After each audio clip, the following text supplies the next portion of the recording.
массовой амнистии нелегалов не будет, так нам говорят. Но зачем тогда Белый дом запускает Work Program, который позволяет нелегалам остаться, только теперь по поручительству от работодателя? Это не реформа, это обман, и мага-база это чувствует. В Лос-Анджелесе Карен Басс в открытую выступает против ICE и защищает общественные пространства для всех, включая членов MS-13. А в Нью-Йорке кандидат в мэры Захран Мамдани, ставший гражданином лишь в 2018 году, на День независимости пишет, что ему стыдно за Америку, а не за Уганду, откуда он родом. И все это под прикрытием прогрессивной риторики, но с реальной поддержкой миллионеров и левых элит. Мамдани не одиночка, это проект. Он здесь, чтобы разрушить систему изнутри, уничтожить ICE, стереть границы и переписать историю.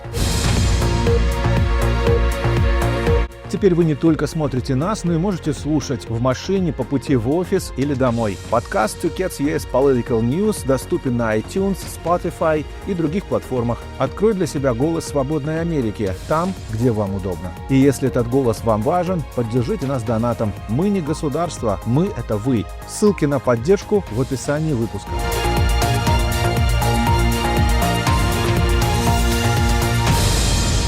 Несмотря на быструю реакцию и последовавшее заявление президента Трампа и министра сельского хозяйства Роллинс, что никакой амнистии нелегальным мигрантам не будет, многие в мага-базе не спешат праздновать победу. Дело в том, что администрация в тот же самый момент анонсировала Work Program, программу, которая позволит фермерам и, вероятно, ательерам, а также крупным застройщикам взять на себя ответственность за определенных нелегалов, не нарушая формально запрета на амнистию. Детали этой программы пока не озвучены, но уже вызвали критику со стороны, например, Чарли Кирка, который заявил в своем подкасте на Rumble: есть большая попытка двусторонней сделки по амнистии. Если вы хотите разрушить нашу коалицию, введите амнистию. Он назвал предложение подловатым компромиссом, которое может подорвать доверие мага-избирателей. Кирк и другие утверждают, что обещание о помощи фермерам и гостиничному бизнесу — это не что иное, как ребрендинг амнистии, замаскированный под экономические нужды. С одной стороны, да, большинство американцев действительно не готовы брать на себя тяжелый низкооплачиваемый труд. Исследования USDA и Университета Джорджии демонстрируют, что после ужесточения трудовых законов штата Джорджия HB 87 в 2011 году фермеры столкнулись с дефицитом тысяч рабочих мест и потеряли урожая на $140 миллионов. Американцы могут работать на таких должностях, но не хотят. Условия тяжелые, низкая заработная плата, физический труд, сезонность. Это подтверждают опросы и практические примеры отраслевой нехватки рабочей силы. Кто же нажимает на эту тему? Аграрные, гостиничные лоббисты, бизнес-ассоциации, крупный строительный бизнес настаивают на легализации нелегалов как на пути к экономической стабильности. Они продвигают программы вроде ускоренного H2A или Work Program, о которых говорил Трамп и Роллинс. Фермеры смогут верифицировать проверенных работников, не прибегая напрямую к амнистии. Но внутри мага возникает раскол. Трамп заявил, что изменения близки, и фермеры любят своих нелегалов, которые работают по 10-25 лет, но при этом хочет продолжать депортации преступников. Это вызвало яростную критику ядра мага, которые предупреждают о маскированной амнистии. Почему Трамп подписался на этот обман мага ядра? Ответ прост. Экономические проблемы весомого характера. Экономическая реальность такова, что реальное влияние на фермеров уже ощутимо. Отсутствие работников увеличивает цены, рушит цепочки поставок, провоцирует инфляцию и риски продовольственной безопасности. Политическое равновесие. Трамп пытается угодить аграрному бизнесу. Это сектор его поддержки, но при этом не хочет терять базу, требующую жесткой иммиграционной политики. Несмотря на жесткие заявления президента Трампа о нулевой амнистии,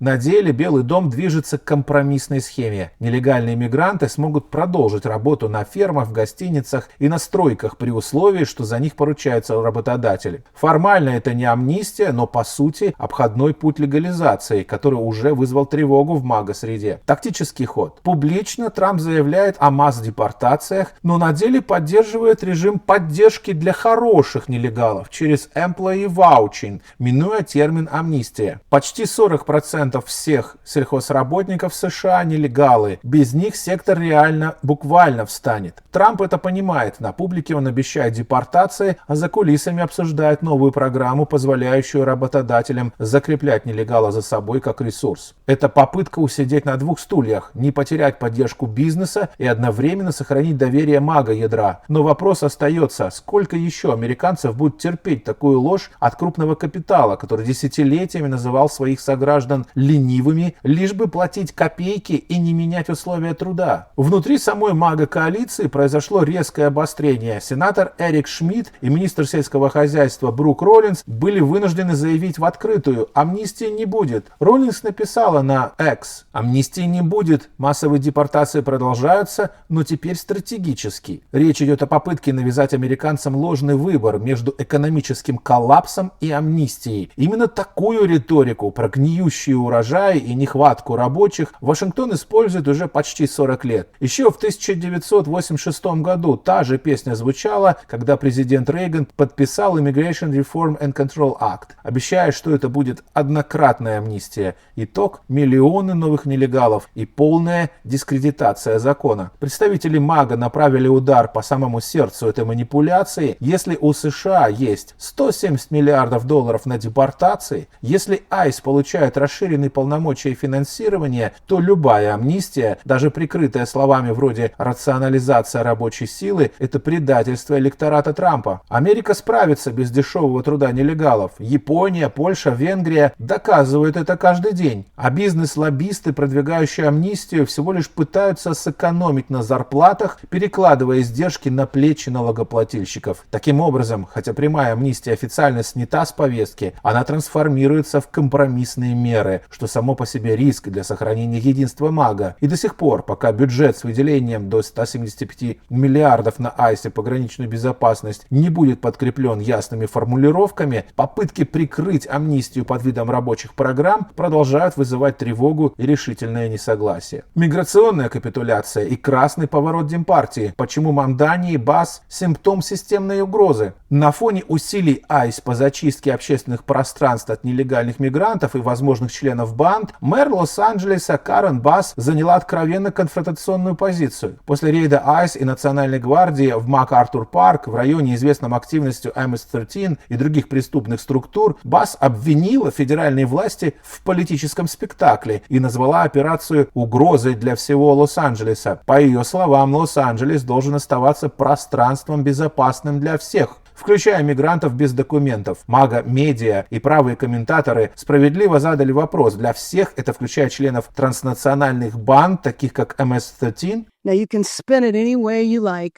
but in my opinion, it's a political agenda of provoking fear and terror. Вы можете интерпретировать это как угодно, но, на мой взгляд, это политическая кампания, нацеленная на провоцирование страха и ужаса. Честно говоря, это возмутительно и антиамерикански видеть федеральные вооруженные машины в наших парках, когда в парках ничего не происходит. In our parks when nothing is going on in the parks.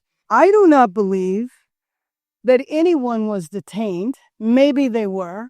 But then again, I don't think the goal is to detain. I think the goal is to spread fear. Я не уверена, что кого-либо задержали, может быть и задержали, но опять же, я не думаю, что цель была в задержаниях. Я думаю, что цель посеять страх. Я думаю, именно в этом суть. Это попытка запугать жителей Лос-Анджелеса, это послание всем иммигрантам, живущим в нашем городе, иммигрантов. Оставайтесь дома, не ходите на работу, не водите детей в школу, потому что мы идем за вами. They shouldn't go to work. They shouldn't go to school.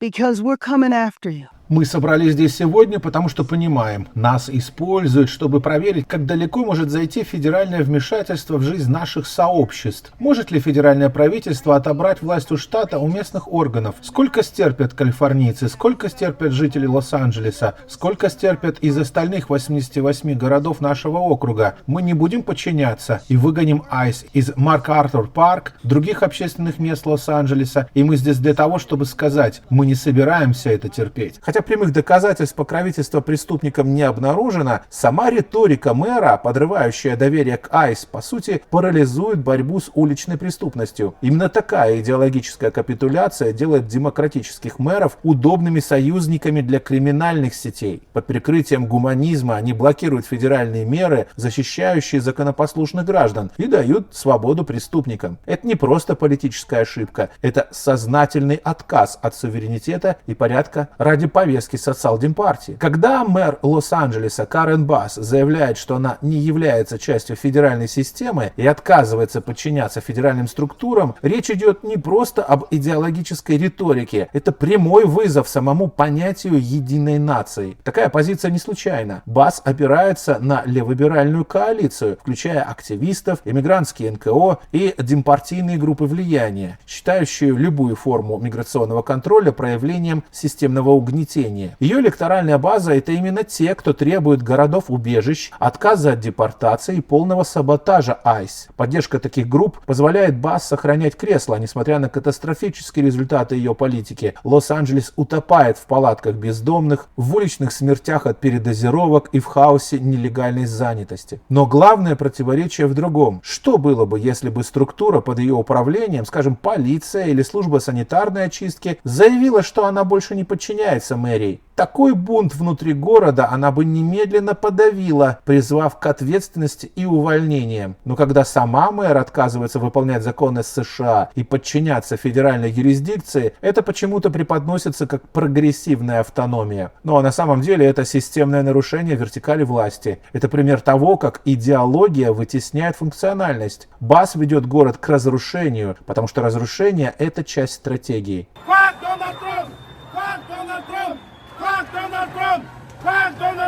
Чем хуже ситуация, тем больше поводов для вмешательства штата, перераспределения федеральных средств, расширения полномочий активистов и новой справедливости в кавычках. Это сознательный управленческий саботаж под видом заботы о свободе. Именно поэтому президент Трамп и команда МАГА должны не просто указывать на провалы Басс, а четко артикулировать: не может быть двух Америк. Либо Лос-Анджелес часть страны, либо он марионеточный анклав левых активистов, отказавшихся от закона, порядка и нации. В Нью-Йорке ситуация не лучше. Демократы выдвинули кандидатом в мэры Захрана Мамдами, политика, открыто высказывающего коммунистические взгляды и пообещавшего блокировать действия ICE на территории города. Это тот самый Мамдами, который в День независимости США опубликовал пост, где выразил стыд за американскую историю. Вице-президент Джей Ди Венс резко осудил такое поведение, назвав его примером неблагодарности и моральной деградации городской политики. Захран Кваме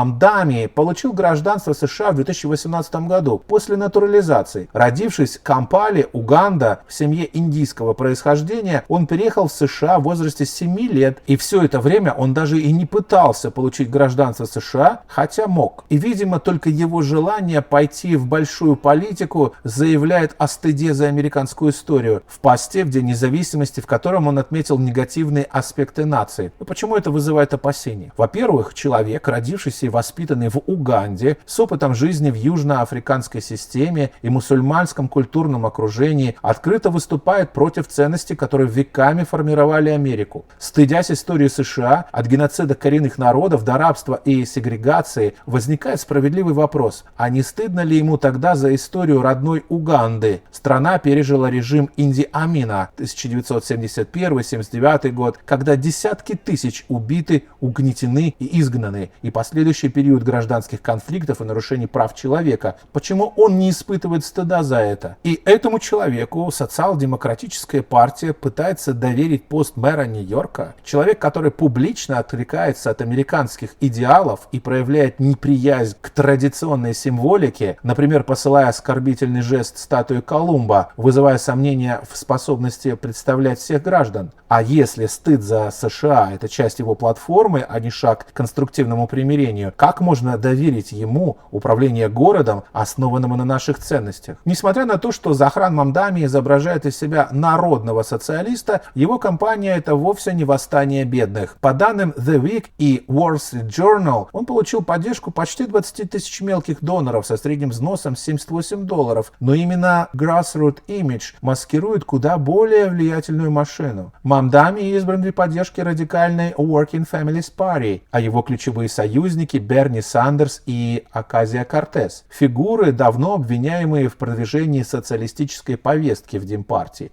Mr. Madawi of White River Junction, Vermont. Господин Мамдами из White River Junction, штат Вермонт, давно стал частью местного сообщества. Он завел много друзей, наладил связи, использовал свой голос, чтобы выступать за мир, справедливость и достоинство, как для палестинцев, так и для израильтян. Так голосуйте же за него. Но самое показательное — это так называемые Мамдани-миллионеры, представители бизнес-элиты, включая владельца элитного ресторана Балхазар, Кита Макнелли и финансиста Германа, жертвующие на кампанию человека, который открыто выступает против капитализма и плюется в сторону американской истории. Иронично? Скорее, стратегично. Мамдами — это проект глобалистского левого альянса, где богатые элиты финансируют радикалов, чтобы те разрушили старую Америку и расчистили место для нового режима, без границ, без истории, без суверенитета. Так что, когда в День независимости он поднимает средний палец в сторону Колумба, это не жест отчаяния маргинала, это хорошо спланированный месседж кандидата с миллионами за спиной. Возникает явный конфликт культур. Человек, критикующий страну, которая дала ему гражданство, рискует утратить доверие большинства избирателей, особенно тех, кто ценит патриотизм, историю и символику. Мамдани может быть талантливым и привлекать молодежь, но вопрос остается: может ли человек, который не гордится своей страной и ее историей, быть эффективным и объединяющим мэром? И тут дело не только в высказываниях. Мамдами оказался в центре скандала, связанного с элитным образованием и предполагаемыми нарушениями при поступлении. Вместо мэра, защищающего интересы горожан, Нью-Йорку предлагают радикала, презирающего страну, в которой он живет. Оба случая, и Бас, и Мамдами, демонстрируют тревожную тенденцию. Крупные демократические города становятся центрами леворадикального управления, где защита нелегалов и преступников важнее законопослушных граждан. Это не сбой, это стратегия. Уничтожение границ, подрыв ICE, переписывание истории страны — все это элементы одной и той же повестки. Мага-движение должно ясно понимать: борьба за суверенитет — это уже не только вопрос границы с Мексикой, это вопрос выживания здравого смысла внутри наших городов. Мы заканчиваем этот выпуск, но борьба продолжается. Сегодня нам пытаются продать старую амнистию под новым названием, разрушать города под видом прогресса и переписать саму идею Америки. Но пока мы с вами держим информационную